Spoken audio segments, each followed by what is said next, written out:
तो चलिए बच्चों अपन कंटिन्यू करते हैं पिछले लेक्चर के आगे। तो नेक्स्ट आपकी हेडिंग होनी चाहिए intensity of magnetic field at any point due to single pole. देखिए हेडिंग ध्यान से देखिए मैं क्या बोल रहा हूँ। मैं बोल रहा हूँ आपसे intensity of magnetic field at any point due to single pole. बच्चों पहली बात तो ये बी बार लिखा है, मतलब अपन को पता है बी किसको डिनोट करता है, इंटेंसिटी ऑफ मैग्नेटिक फील्ड को। तो यदि मैं बोलता हूँ बी बार मतलब इसका मतलब है intensity of magnetic field at any point due to single pole. अब सिंगल पोल अपन बोल रहे हैं, जबकि अपन ने प्रॉपर्टीज ऑफ मैग्नेट जब देखा था तब अपन ने बोला था single pole does not exist. तो बात सही है, मैग्नेट में कभी भी सिंगल पोल एग्जिस्ट नहीं करता, उसमें हमेशा टू पोल होते हैं। लेकिन ये जो अपन बोलना चाह रहे हैं, यदि मान लीजिए कोई लॉन्ग मैग्नेट है, अब यहाँ कोई पॉइंट है तो इसके क्लोज तो ये नॉर्थ पोल हुआ ना। लॉन्ग मैग्नेट होगा तो डेफिनेटली इसका दूसरा पोल यहाँ होगा, साउथ पोल। अब इसका इफेक्ट तो नहीं होगा, बहुत डिस्टेंस हो जाएगा ना। हमको मालूम ज़्यादा डिस्टेंस होने से इंटेंसिटी ऑफ मैग्नेटिक फील्ड क्या होती है, डिक्रीज होती है। तो इसकी इंटेंसिटी यहाँ पर निग्लेजिबल है, केवल इसके कारण यहाँ इंटेंसिटी कितनी होगी वो अपन को कैलकुलेट करना है। तो मान लीजिए इस बार मैग्नेट की पोल स्ट्रेंथ कितनी है m, और यहाँ से ये जो पॉइंट P है उसका डिस्टेंस है r। इस पॉइंट पर हमको कैलकुलेट करना है इंटेंसिटी ऑफ मैग्नेटिक फील्ड। तो हम इस पॉइंट पर एक मैग्नेट रखेंगे और मान लीजिए इस मैग्नेट की पोल स्ट्रेंथ भी कितनी m है, या m डैश ले लीजिए। तो अब हमको इस पॉइंट P पर क्या निकालना है, इंटेंसिटी ऑफ मैग्नेटिक फील्ड। हमको मालूम है इस पर्टिकुलर पॉइंट पर इंटेंसिटी ऑफ मैग्नेटिक फील्ड होना चाहिए इस पर लगने वाला फोर्स अपॉन पोल स्ट्रेंथ। ये हमने फॉर्मूला देखा है। यदि यहाँ पर m डैश रखा है तो ये m डैश हो जाएगा। मैंने आपको बताया था कि इंटेंसिटी ऑफ मैग्नेटिक फील्ड किसी पर्टिकुलर पॉइंट पर यूनिट नॉर्थ पोल जो फोर्स लगता है उसको बोलते हैं। लेकिन फिर साथ ही साथ ये बताया था कि यूनिट नॉर्थ पोल तो होता नहीं है। तो मान लीजिए यहाँ पर कोई मैग्नेट रखा, उसकी पोल स्ट्रेंथ m है और इस पर कितना फोर्स लग रहा है m पर f। तो यूनिट रखा होता तो कितना लगता, f/m। इसलिए f भी फोर्स है, ये भी फोर्स है, पर ये फोर्स किस पर है, इस मैग्नेट पर जिसकी पोल स्ट्रेंथ कितनी m, और ये भी फोर्स है लेकिन किस पर, यूनिट नॉर्थ पोल पर। यूनिट नॉर्थ पोल पर जो फोर्स लगता है उसको अपन बोलते हैं इंटेंसिटी ऑफ मैग्नेटिक फील्ड। ये डेफिनेशन हम पिछले लेक्चर में देख चुके थे, राइट।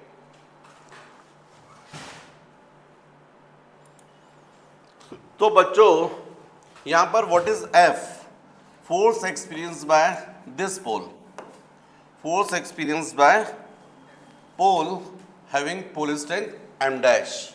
तो इस पर फोर्स कितना होगा, F is equal to mu naught upon 4 pi into m dash upon r square, जिसकी वैल्यू यहाँ पर रख दीजिए।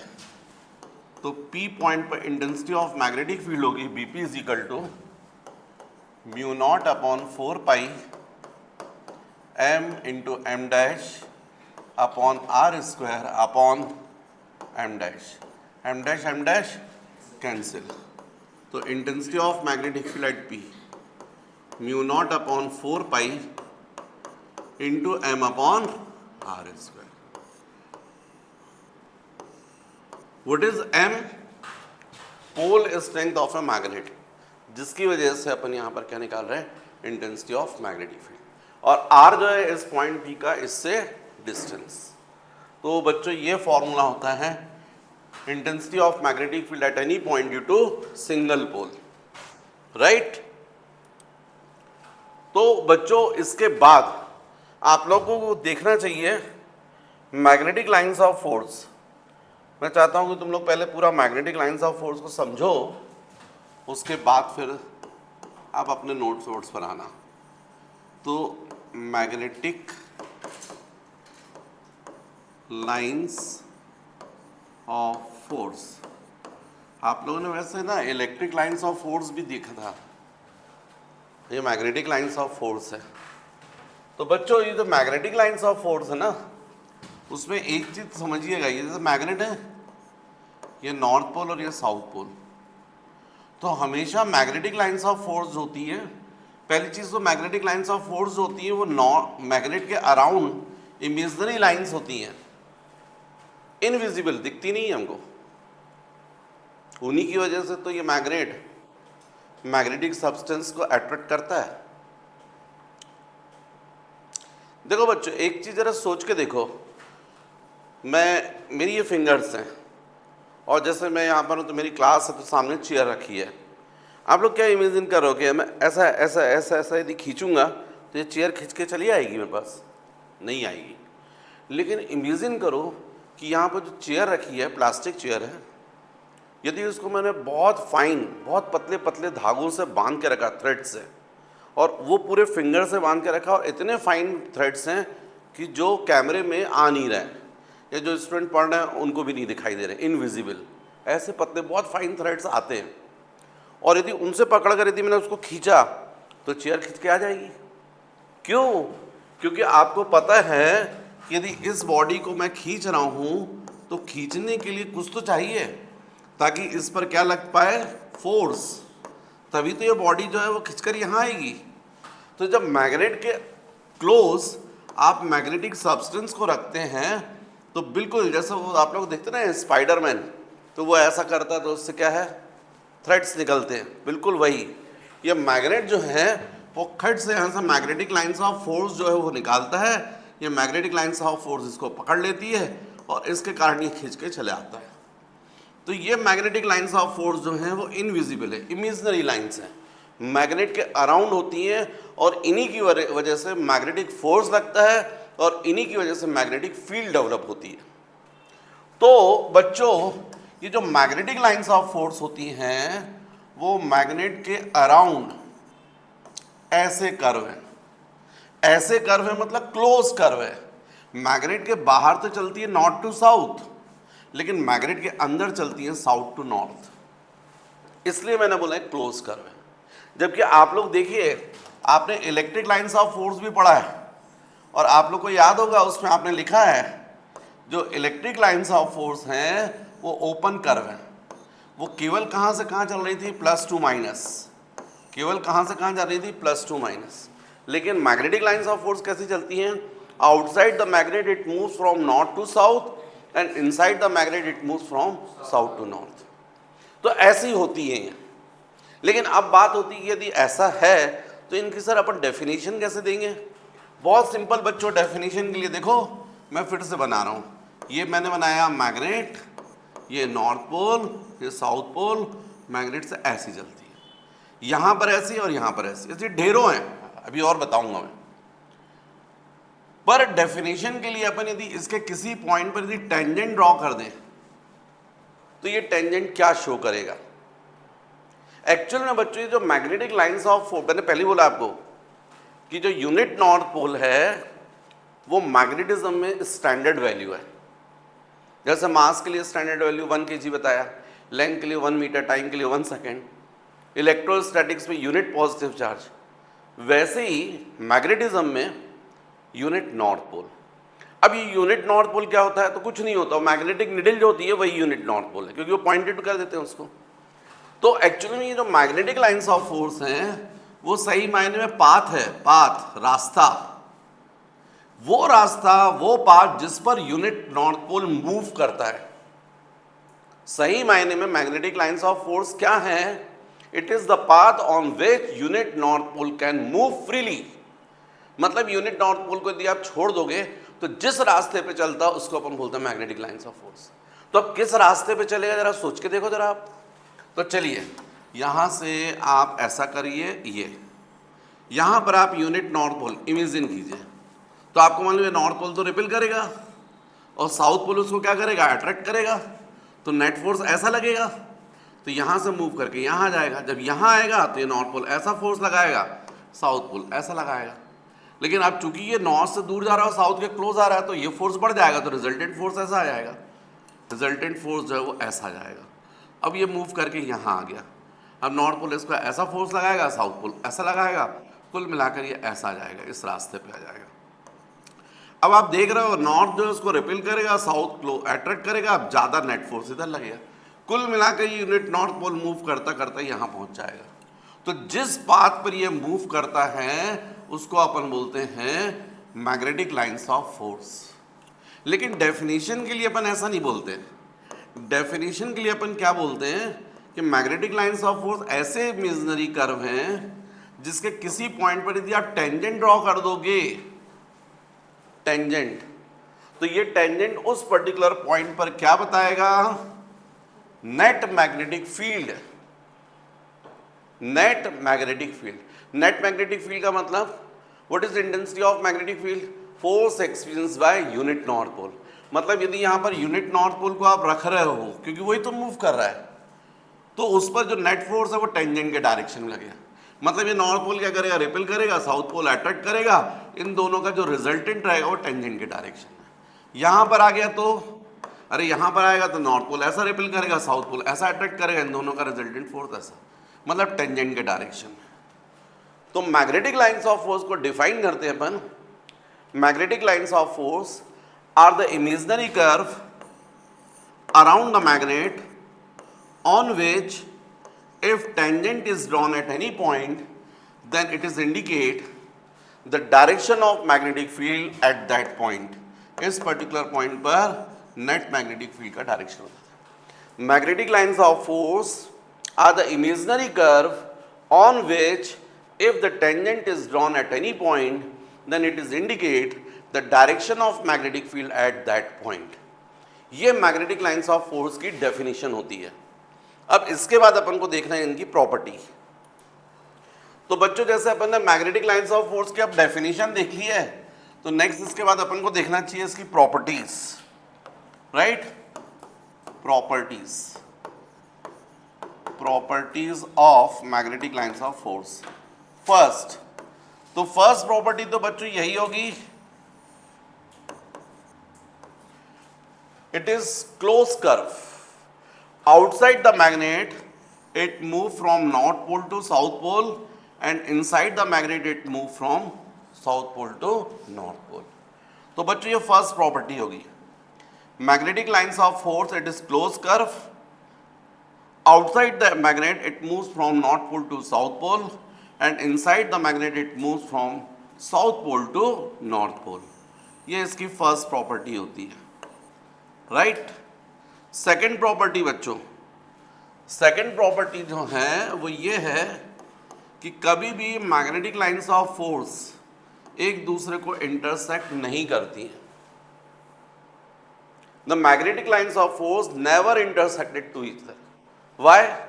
क्योंकि यदि इंटरसेक्ट करेंगी तो जो पॉइंट ऑफ इंटरसेक्शन होगा वहां पर एक टेंजेंट आप इस लाइन के लिए ड्रॉ कर दोगे और एक टेंजेंट इस लाइन के लिए ड्रॉ कर दोगे। ये टेंजेंट बताएगा इस पर्टिकुलर पॉइंट पर net magnetic field along this direction और ये बताएगा net magnetic field along this direction. और कभी भी किसी पॉइंट पर नेट मैग्नेटिक फील्ड के दो डिफरेंट डायरेक्शन नहीं हो सकते, रिजल्टेंट तो एक ही डायरेक्शन में होगा ना, इसीलिए कभी भी मैग्नेटिक लाइंस ऑफ फोर्स एक दूसरे को इंटरसेक्ट नहीं करती हैं। थर्ड प्रॉपर्टी बच्चों, जो मैग्नेटिक लाइंस ऑफ फोर्स होती हैं वो मैग्नेट के पोल्स के क्लोज डेंसर होती है, right.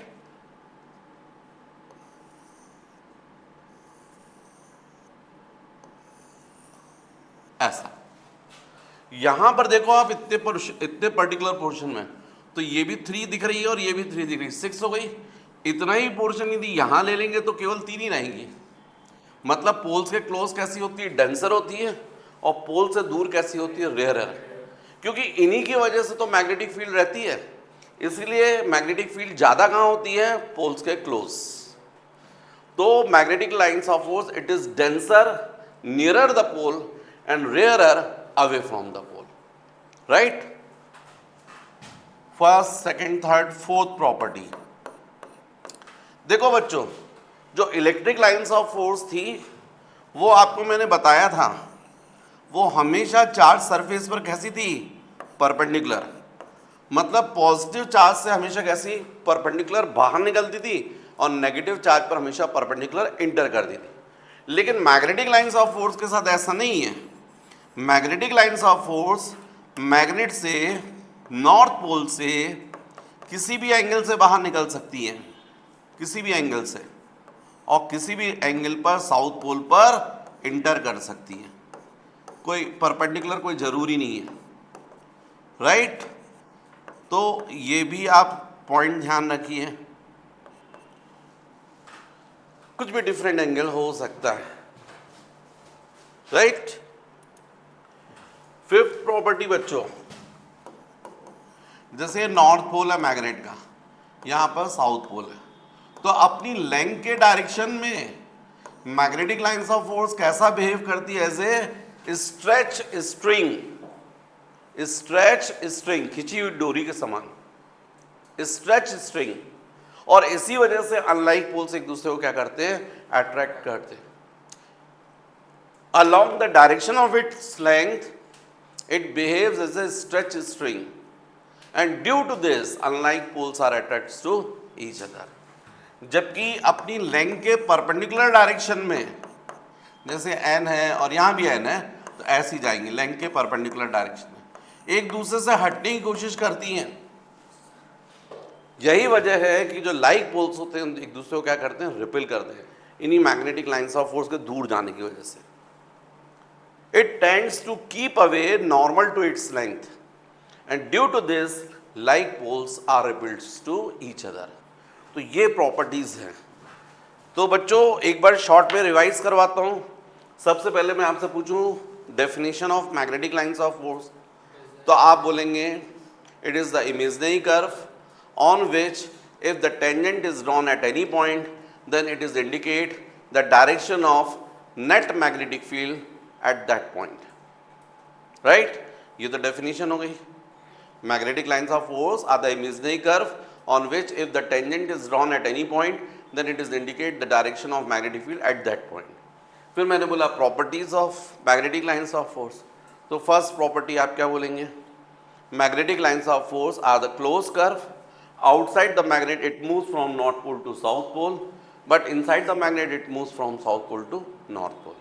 Second property, it never intersected to each other। Third, magnetic lines of force, it is denser nearer the poles and rarer away from the poles। Fifth, magnetic lines of force emits from north pole at any angle and enters into the south pole at any angle। Fifth, it behaves as a stretch string along the direction of its length, and due to this unlike poles are attracted to each other। And sixth point, it tends to keep away normal to its length, and due to this the like poles are repulsed to each other। तो बच्चों ये हैं इसकी properties. तो बच्चों इसके बाद अपन पढ़ेंगे मैग्नेटिक डायपोल मोमेंट। तो देखो magnetic dipole moment, magnetic dipole moment, ये जो बच्चों मैग्नेटिक डायपोल मोमेंट होता है ना, उसको हम लोग कैपिटल एम से डिनोट करते हैं। ये जो मैग्नेट है इसकी पोल स्ट्रेंथ और इसकी जो इफेक्टिव लेंथ होती है, इफेक्टिव लेंथ मैंने बताया है आपको, डिस्टेंस बिटवीन द पोल्स, लेकिन साथ ही साथ ये भी बताया था कि थ्योरी पढ़ने में तो अपन क्या करेंगे, जो मैग्नेट की ज्योमेट्रिकल लेंथ उसको क्या मान लेते हैं, इफेक्टिव लेंथ। ज्योमेट्रिकल लेंथ का मतलब एक्चुअल लेंथ ऑफ मैग्नेट, तो इसलिए सही मायने में हम लोग ऐसा बोलने लगते हैं, यदि पोल स्ट्रेंथ m है और ये 2l है, तो ये जो कैपिटल M है इज इक्वल टू होता है स्मॉल m इंटू 2l। मतलब मैग्नेटिक मोमेंट की यदि डेफिनेशन आप बोलोगे तो बड़ी सिंपल है, डेफिनेशन एकदम सिंपल है। The product of pole strength and effective length is called magnetic moment, right. Second बच्चों, ये जो मैग्नेटिक मोमेंट होता है ये वेक्टर क्वांटिटी है और इसका जो डायरेक्शन होता है वो अपोजिट टू मैग्नेटिक फील्ड होता है। मैग्नेटिक फील्ड का डायरेक्शन कहां से कहां होता है? North to south. इसका डायरेक्शन होता है from south pole to north pole. Third, यदि बच्चों में आपसे डायमेंशनल फॉर्मूला पूछा इसका डायमेंशनल फॉर्मूला, तो आप बोलोगे capital M equal to small m into 2L। और आप लोग को याद होगा स्मॉल m के लिए मैंने बताया था एम्पियर इंटू मीटर, तो A इंटू L लिया था आपने, और लेंथ के लिए L ही आएगा। तो कुल मिलाकर dipole moment is equal to m0, mass तो रहेगा नहीं, L स्क्वायर T0 A1। बाकी बस था बच्चों इसकी SI यूनिट, SI यूनिट तो एकदम क्लियर दिख रहा है आपको, क्योंकि पोल स्ट्रेंथ की यूनिट होती है एम्पियर मीटर और इनटू मीटर तो एम्पियर मीटर स्क्वायर। इसकी यूनिट क्या होती है? Ampere metre square. तो ये बच्चों मैग्नेटिक डायपोल मोमेंट से रिलेटेड इंफॉर्मेशन। तो बच्चों कुछ क्वेश्चंस ऐसे बनते हैं, जैसे मान लीजिए ये मैग्नेट है और इस मैग्नेट की इनिशियल जो पोल स्ट्रेंथ है वो m और मैग्नेटिक मोमेंट है कैपिटल M, राइट। और इसको कट किया गया है 2 इक्वल पार्ट्स में। तो अब आपको ये बताना, 2 इक्वल पार्ट्स में कैसा कट किया? लॉन्गिट्यूडनली। लॉन्गिट्यूडनली का मतलब होता है लेंथ वाइज, मतलब अपन ने ऐसा कट कर दिया। तो एक पोर्शन ये हो जाएगा और एक पोर्शन ये हो जाएगा, 2 मैग्नेट बन जाएंगे। तो अब क्वेश्चन उठता है कि जो न्यू मैग्नेट बना है, न्यू मैग्नेट बने हैं 2, उनकी अलग अलग पोल स्ट्रेंथ कितनी हो जाएगी और न्यू मैग्नेटिक मोमेंट कितना हो जाएगा। ये जो मैं बोल रहा हूँ ये क्वेश्चंस बनते हैं इस तरीके से बनते हैं कि if pole strength and magnetic moment of a magnet is small m and capital M respectively, and if it cut equally, if it cut longitudinally in 2 equal parts, then what will be pole strength and magnetic moment for each part? ऐसा question बनता है, objective type भी बनता है। तो मुझे बता सकते हो ये जो ओरिजिनल मैग्नेट था इसकी पोल स्ट्रेंथ थी स्मॉल m, मैग्नेटिक मोमेंट था कैपिटल M। इसको जब आपने ऐसा कट किया लॉन्गिट्यूडनली x डायरेक्शन में, तो अब क्वेश्चन ये उठता है कि अलग अलग ये 2 पार्ट हुए हैं उनकी पोल स्ट्रेंथ कितनी हो जाएगी और मैग्नेटिक मोमेंट कितना हो जाएगा। एक पार्ट ये बना और एक पार्ट ये बन गया। मुझे बता सकते हो पोल स्ट्रेंथ कितनी हो जाएगी अब इनकी और मैग्नेटिक मोमेंट कितना हो जाएगा? देखो पोल स्ट्रेंथ जस्ट हाफ हो जाएगी, क्योंकि मैंने आपको थ्योरी में समझाया था पोल स्ट्रेंथ किसकी वजह से होती है? नंबर ऑफ रोज की वजह से। मैं एकदम समझाने के लिए एग्जांपल ले रहा हूं। मान लीजिए यह मैग्नेट है और इसमें फॉर एग्जांपल 100 रो हैं, वैसे तो आपको मानो लाखों रहेंगी पर अभी समझाने के लिए 100 रो है। मतलब यहाँ पर जो इसकी पोल स्ट्रेंथ बन रही है वो इन 100 रो की वजह से बन रही है। अब आप इसको ऐसा कट कर दोगे तो इसके पास भी 50 हो जाएंगी, इसके पास भी 50 हो जाएंगी, मतलब पोल स्ट्रेंथ क्या हो जाएगी? Just half. तो इस कंडीशन में इनकी पोल स्ट्रेंथ कितनी हो जाएगी? m/2। पोल स्ट्रेंथ कितनी हो जाएगी? m/2। समझ गए हो? मैग्नेटिक मोमेंट के ऊपर क्या इफेक्ट पड़ेगा? तो बच्चों magnetic moment m' is equal to, अभी फिलहाल यहां पर मैग्नेटिक मोमेंट कितना था? Capital M is equal to small m into 2L। 2L ये लेंथ पूरी।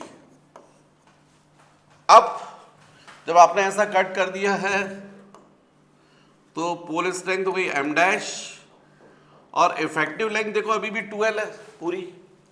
उसके ऊपर कोई फर्क नहीं पड़ा। तो इसलिए न्यू मैग्नेटिक मोमेंट हो जाएगा m डैश की जगह कितना जाएगा m/2 इंटू 2l। अब ये m इंटू 2l को क्या लिख सकते हो आप, कैपिटल M/2।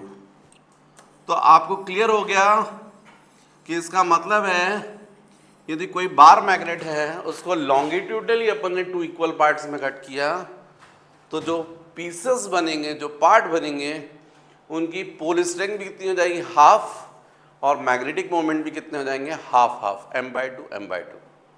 समझ गए? यदि मेरा क्वेश्चन था कि मान लीजिए ये मैग्नेट है,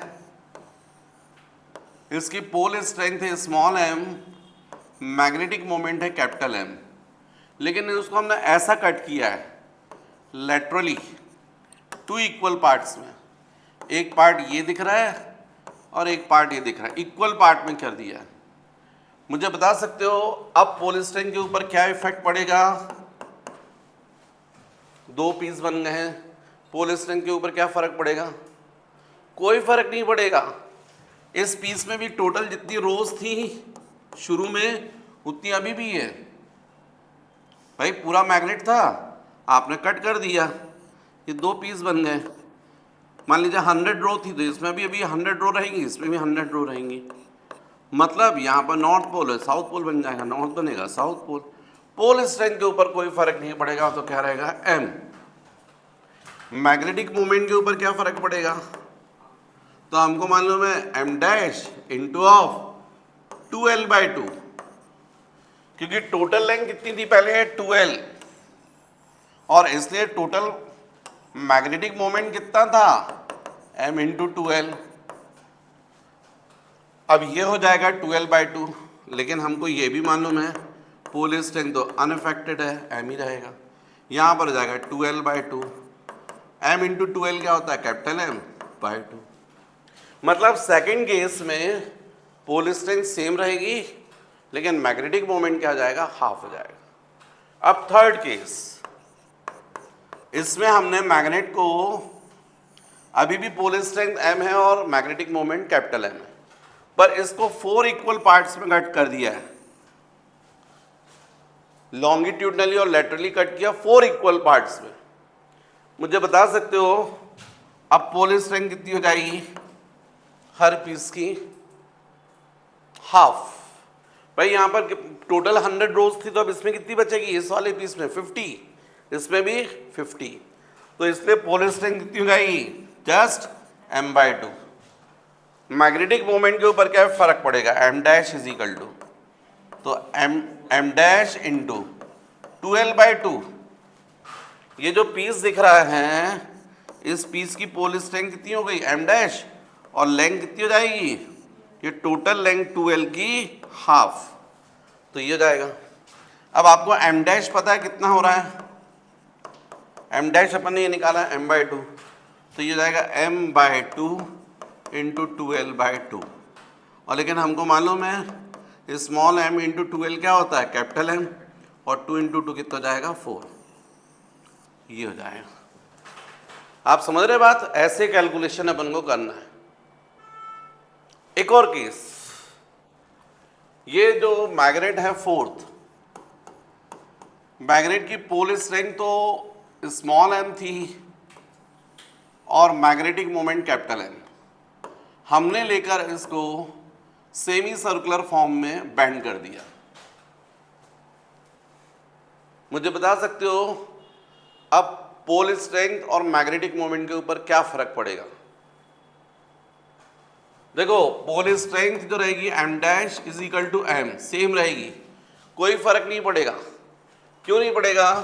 क्योंकि अंदर जितनी रो रहेंगी वो अभी भी ऐसी रहेंगी, जितने नॉर्थ पोल यहाँ रहेंगे, जितने साउथ पोल वो अभी भी बने रहेंगे। 100 थे तो 100 के 100 बने रहेंगे, समझाने के लिए एग्जांपल ले रहा हूँ मैं। तो इसलिए पोल स्ट्रेंथ के ऊपर तो कोई फर्क नहीं पड़ेगा। लेकिन रहा सवाल मैग्नेटिक मोमेंट का, तो वो m dash is equal to क्या हो जाएगा, small m dash into 2r हो जाएगा। What is m dash? Pole strength. तो पोल स्ट्रेंथ तो हमको पता है, उसके ऊपर कोई इफेक्ट नहीं पड़ा, तो हम एम डैश की जगह स्मॉल एम ही लिख सकते हैं। और 2r क्या लिख रहा हूं मैं, इफेक्टिव लेंथ, क्योंकि आपको मालूम ये n हो गया और ये क्या है s, तो पोल के बीच का जो डिस्टेंस है उसको अपन क्या बोलते हैं, इफेक्टिव लेंथ। तो जब आपने सेमी सर्कुलर बैंड किया और मान लीजिए उसका रेडियस कितना है r, तो डायमीटर कितना हो जाएगा 2r, यही तो इफेक्टिव लेंथ हो जाएगी। तो इसलिए मैग्नेटिक मोमेंट कितना हो जाएगा, स्मॉल m इंटू 2r। लेकिन अब r की वैल्यू आपको निकालनी पड़ेगी। तो देखो आपको पता है ये इफेक्टिव लेंथ पूरी पहले कितनी थी, 2l, तभी तो हमने m की वैल्यू क्या बोला था, स्मॉल m इंटू 2l बोला था। ये था ओरिजिनल मैग्नेटिक मोमेंट। फिर उसी मैग्नेट को आपको सेमी सर्कुलर फॉर्म में बेंड कर दिया है। जब सेमी सर्कुलर फॉर्म में बेंड कर दिया है तो ये 2l लेंथ है, यही तो हो गई है एक्चुअली में। इसको अपन क्या बोलते हैं, 2l को ही अपन क्या बोलेंगे, pi r. Pi r is equal to what, 2l। Circular form में बेंड किया होता तो क्या बोलते हैं आप, 2 पाई आर। उसी लेंथ को अपन ने क्या कर दिया, सेमी सर्कुलर कर दिया। तो सेमी सर्कुलर फॉर्म में जब किया है तो उसकी लेंथ क्या रहेगी, pi r is equal to 2l। तो इसका मतलब रेडियस इज इक्वल टू क्या हो जाएगा, 2l अपॉन पाई, ये रेडियस हो जाएगा। यहां पर वैल्यू रख दो, तो m dash is equal to small m into 2, r की जगह कितना जाएगा, 2l बाय पाई।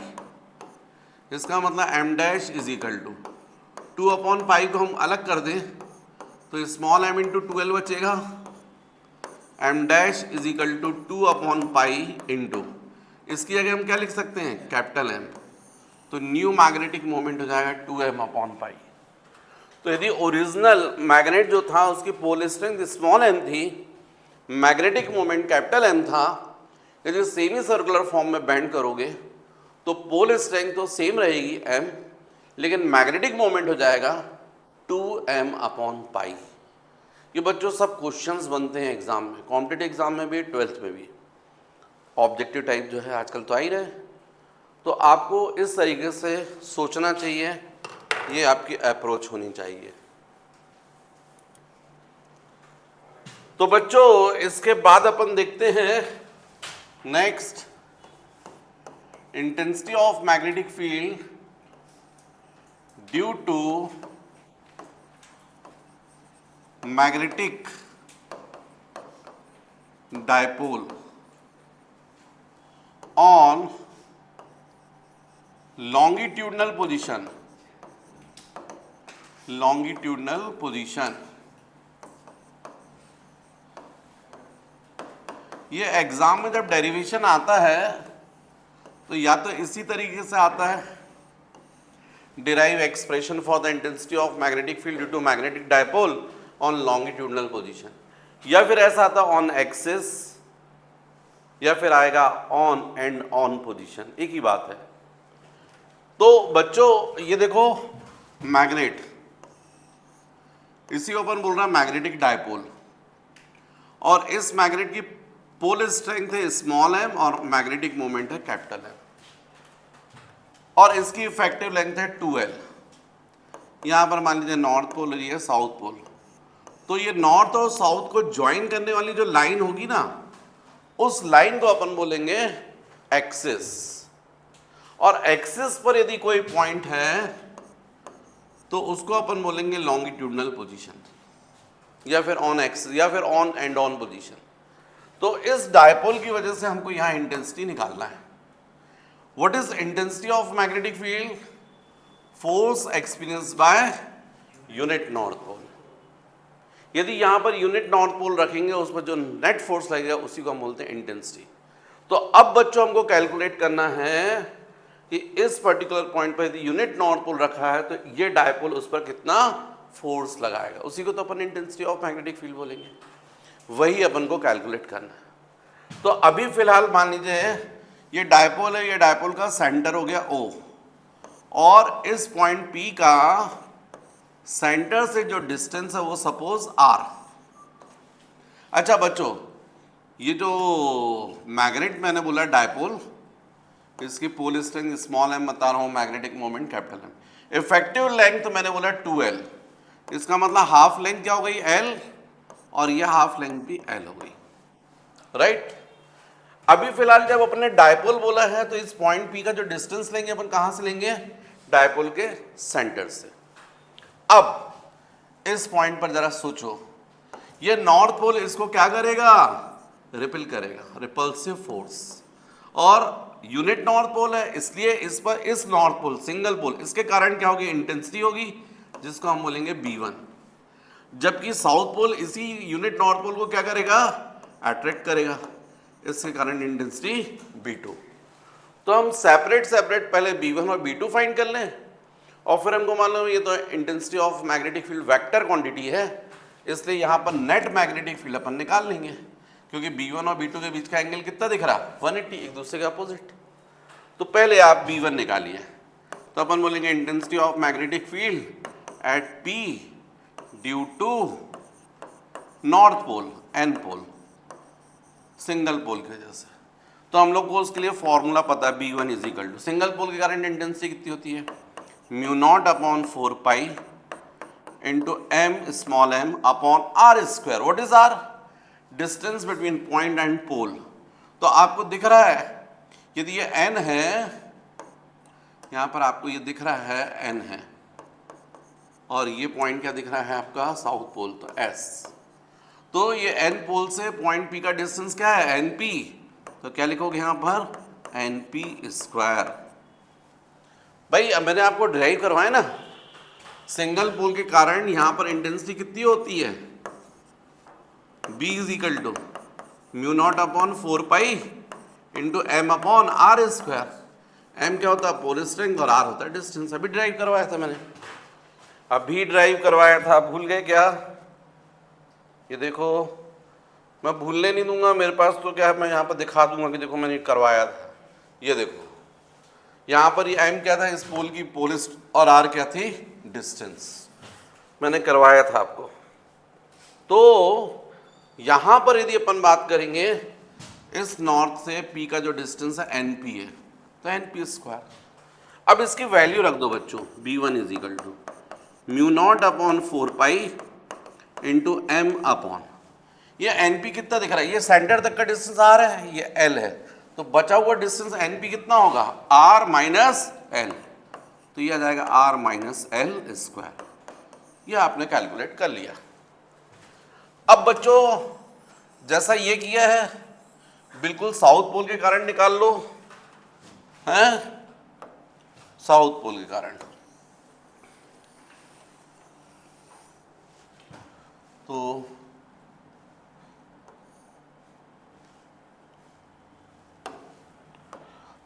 फिर नेक्स्ट अपन देखते हैं, तो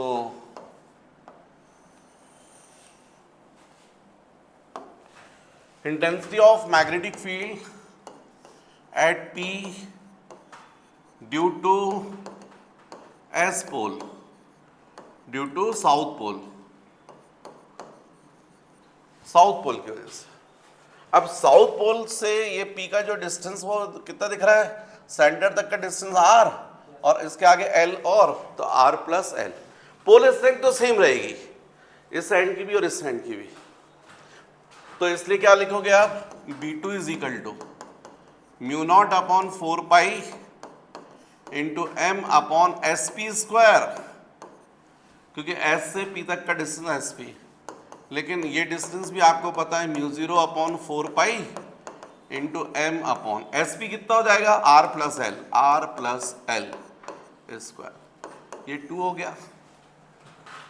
अब इस पॉइंट पर हमको B1 पता है, B2 पता है, तो नेट मैग्नेटिक फील्ड कितनी होगी, B is equal to B1 minus B2। क्यों होगी, देखो पहली चीज तो B1 नॉर्थ पोल के कारण इंटेंसिटी है, और ये क्लोज है, तो डेफिनेटली B1 की वैल्यू ग्रेटर होगी किससे, B2 से। अब यदि ये कोई बॉडी है, इस पर आप 10 न्यूटन फोर्स राइट साइड लगा रहे हैं और 3 न्यूटन अपोजिट साइड, तो इस बॉडी पर नेट फोर्स कितना लगेगा, 7, 10 माइनस 3, क्योंकि जब अपोजिट होता है तो हमको मान लो एंगल बनता 180, तो रिजल्टेंट का आपका फॉर्मूला क्या है, root over a square plus b square plus 2ab cos 180। Vector में तो ऐसे ही करते ना, कॉस 180 कितना होता है, -1, तो -1 के कारण यहाँ पर आ जाएगा माइनस, तो कुल मिलाकर रिजल्टेंट कितना हो जाएगा, a माइनस बी, क्योंकि ये क्या बनेगा, a minus b whole square, square root के बाहर आएगा तो a माइनस बी। तो इसीलिए अपन यहाँ पर क्या लिख रहे हैं, b1 माइनस b2। अब अच्छा एक्सिस पर है तो इसको अपन क्या bx से डिनोट करते हैं, bx is equal to b1 बोलो mu naught upon 4 pi into M upon कितना हो जाएगा बच्चों, r minus L square, b2 कितना होगा, mu 0 upon 4 pi into M upon r plus L square. तो bx is equal to mu naught upon 4 pi और m common निकल जाएगा, यहाँ बचेगा 1 upon r minus L square minus 1 upon r plus L square. तो इसका मतलब bx is equal to mu naught upon 4 pi into M, LCM बोलो बच्चों, r minus L square into r plus L square, तो यहाँ जाएगा r plus L square minus r minus L square, ये जाएगा। तो ऐसे कर दो सॉल्व, इसको इससे 1 से मल्टीप्लाई करोगे, इसको इससे करोगे। अब इसको यदि अपन ओपन करें तो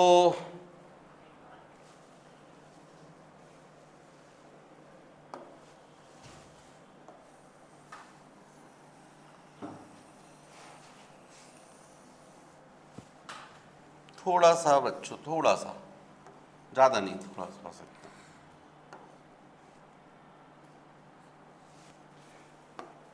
इतनी सी जगह मिल गई तो क्या हुआ कि अच्छा रहेगा ना, यहाँ पर कर देते हैं।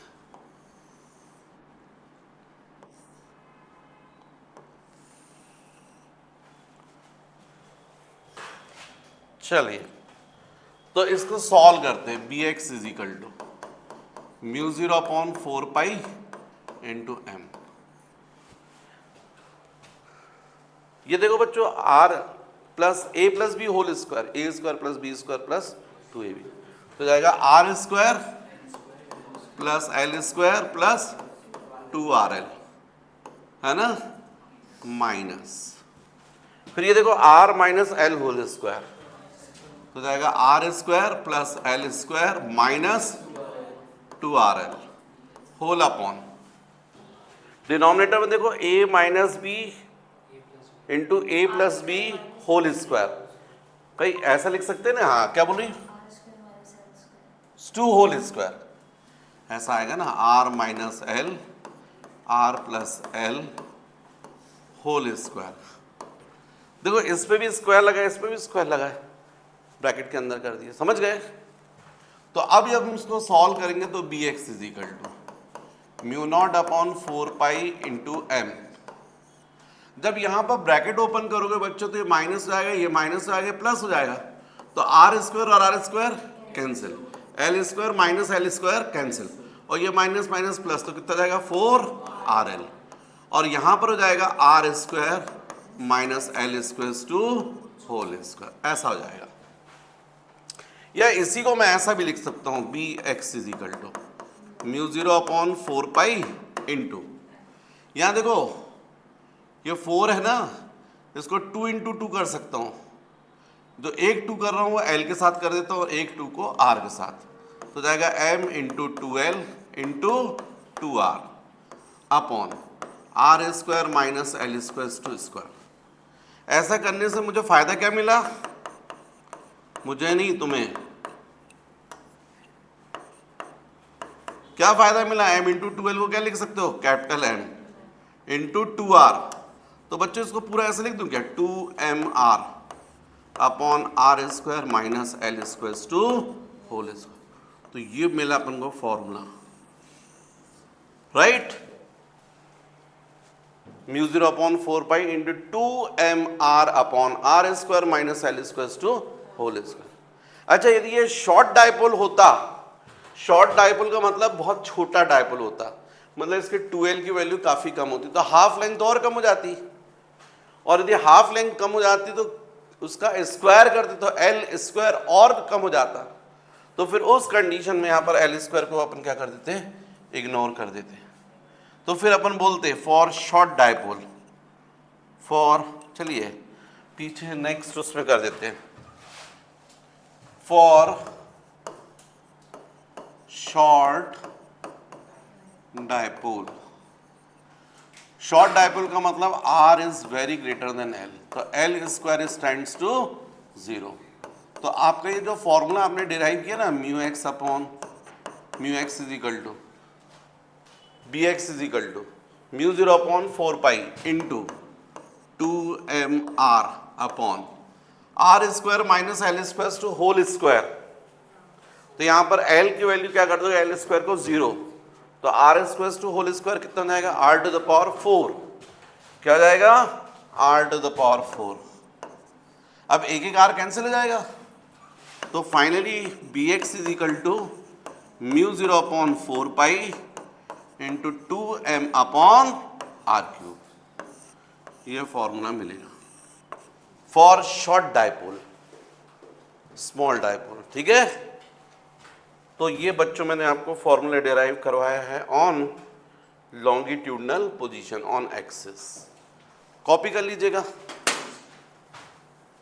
तो बच्चों ठीक है, आज बस इतना ही करते हैं, इसके आगे अपन देखेंगे नेक्स्ट लेक्चर में।